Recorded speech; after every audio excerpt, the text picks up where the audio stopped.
Emma stood in the corner of the living room, watching her father throw the old passbook into the trash. Her grandfather had passed away just 3 days ago, and the family was sorting through his belongings. The small brown passbook had her name written on it in shaky handwriting. She remembered the day Grandpa Henry gave it to her when she was just 7 years old, telling her it was special, something that would help her when she needed it most. Her father, Richard, barely glanced at it before tossing it aside. "This passbook is useless," he said with frustration in his voice. "The bank probably doesn't even exist anymore. Dad was always doing these odd things." Emma felt tears building in her eyes but said nothing.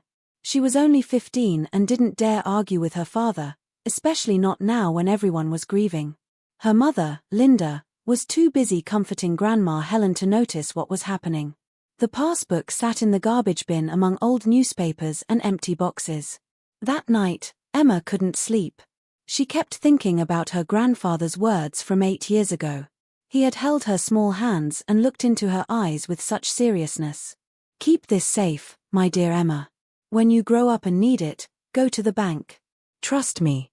She remembered how he smiled, that warm smile that made everything feel okay. Before dawn, Emma quietly went downstairs and pulled the passbook from the trash. It was slightly crumpled but still intact. She wiped off the dust and hid it in her room, feeling like she was protecting a secret treasure. She didn't know why, but something told her Grandpa Henry wouldn't lie to her. Years passed, and Emma was now 23. She had finished college and was struggling to find a decent job. The economy was tough, and her student loans felt like a mountain she could never climb. Her parents were facing their own financial troubles. Her father's business had failed, and they were on the verge of losing their house. One evening, while cleaning her old room, Emma found the passbook again. It had been tucked away in a drawer, forgotten for years. She held it in her hands and felt a wave of emotion. Grandpa Henry had been gone for 8 years, but she still missed him every day. She opened the passbook and saw the initial deposit entry from 1998. It showed a deposit of $500.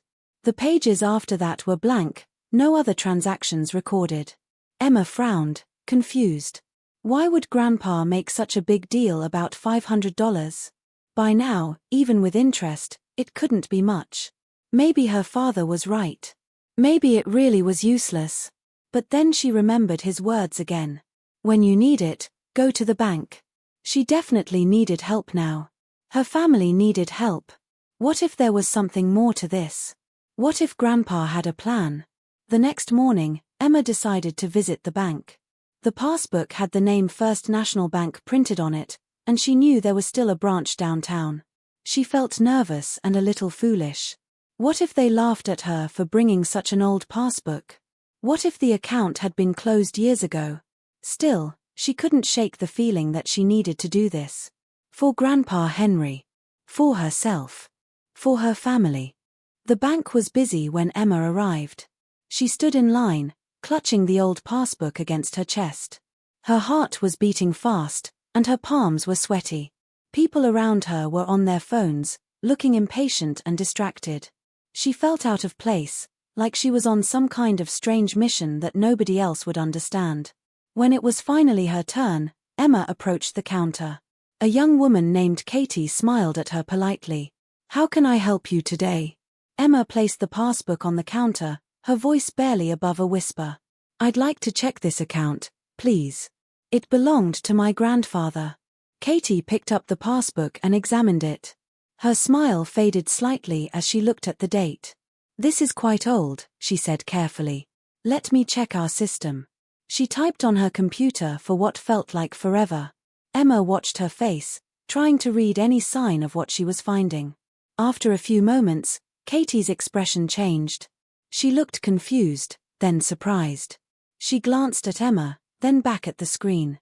I need to get my manager," she said, her voice uncertain. "Just one moment, please." Emma's stomach dropped. This was it. The account was closed, or there was some problem. She felt embarrassed for even coming here. But then, why did Katie look so surprised? Why did she need the manager? A middle-aged man in a suit approached the counter. His name tag read Paul Henderson, branch manager. He looked at the passbook, Then at Emma, his face serious but not unkind. "Miss, can you please come with me to my office? We need to discuss this privately." Emma's hands were shaking as she followed him. Paul Henderson closed the door to his office and gestured for Emma to sit down. Her mind was racing with worry. What was happening? Was she in trouble somehow? The manager sat across from her and looked at the passbook again. Then he looked directly into her eyes. "Miss, what's your relationship to Henry Peterson?" "He was my grandfather," Emma said quietly. "He passed away 8 years ago. He gave me this passbook when I was 7. Paul nodded slowly, as if confirming something he already suspected. "And your father never checked this account?" Emma shook her head. "My father threw it away when Grandpa died. He said it was useless. I rescued it from the trash, but I forgot about it until yesterday." The manager leaned back in his chair and smiled gently. "Your grandfather was a very wise and patient man. He opened this account in 1998 with a special clause. He deposited $500, yes, but he also set up something called a compound interest trust account." Emma's heart began to pound. "What does that mean?" "It means," Paul continued, "that your grandfather arranged for the money to grow at a specific interest rate, and he added to it secretly over the years. He made deposits regularly but requested that they not be recorded in the passbook. He wanted to surprise you. He also included a maturity clause that the account could only be accessed by you, after you turned 21, and only if you came to the bank in person with the original passbook." Emma could barely breathe. "How much is in the account?" Paul turned his computer screen toward her. Emma looked at the number and felt the room spin. The account balance showed $147,000. Emma couldn't speak. She stared at the number on the screen, certain there had been a mistake. $147,000. That couldn't be real. It was impossible. "Are you sure?" she finally whispered. "That's really mine." Paul nodded with a warm smile. "Absolutely certain. Your grandfather was very specific in his instructions. He worked extra jobs for years, made regular deposits, and never touched a penny. He wanted to make sure you had something for your future. There's also a letter he left for you."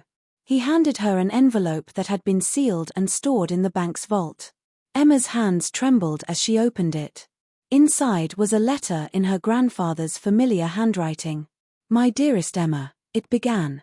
"If you're reading this, then you found the courage to trust me, even when others didn't believe. I knew life would be hard sometimes. I knew you would face struggles. This money is my gift to you, earned with love and patience. Use it wisely. Build your dreams. Help your family. And remember that I'm always proud of you. Your grandpa who loves you forever, Henry." Tears streamed down Emma's face. She could hear his voice in every word, feel his love in every sentence. All those years ago, when her father called the passbook useless and threw it away, Grandpa Henry had already planned everything. He knew. He believed in her. "Take your time," Paul said gently, handing her tissues. "I know this is overwhelming." Emma wiped her tears and looked up at him. "My family is about to lose our house. My parents are drowning in debt. Can I access this money now?" "Yes," Paul confirmed. "The account is fully yours." Emma left the bank with a certified check and papers proving the account was real. She could barely process what had happened. The girl who had walked into the bank an hour ago was broke and hopeless. Now, she had the power to change everything. When she arrived home, her parents were sitting at the kitchen table, surrounded by bills and notices. Her father looked older than his years, defeated by life's struggles. Her mother's eyes were red from crying. "Emma, sweetheart," Linda said tiredly. "Did you find a job?" Emma sat down at the table and placed the passbook in front of her father. Richard looked at it, confused. "What is this?" "It's the passbook you threw away 8 years ago," Emma said, her voice steady but emotional. "The one you said was useless. Grandpa Henry left it for me. I went to the bank today." Her father's face hardened. "Emma, I told you that was a waste of time. There's nothing in that account." Emma smiled through fresh tears. "Actually, Dad, there's $147,000. Grandpa saved it for me, for years. He planned everything. And now I can save our house. I can help us. Richard's expression transformed from disbelief to shock to something that looked like shame. He picked up the passbook with shaking hands. I threw this away. I called it useless. I didn't trust him. But I did, Emma said softly. And Grandpa knew I would. That's why he gave it to me. Her mother was crying now, but these were tears of relief and joy. The family held each other, grateful for a grandfather's love that reached beyond death itself. That old passbook wasn't useless after all. It was a miracle wrapped in patience, faith, and unconditional love.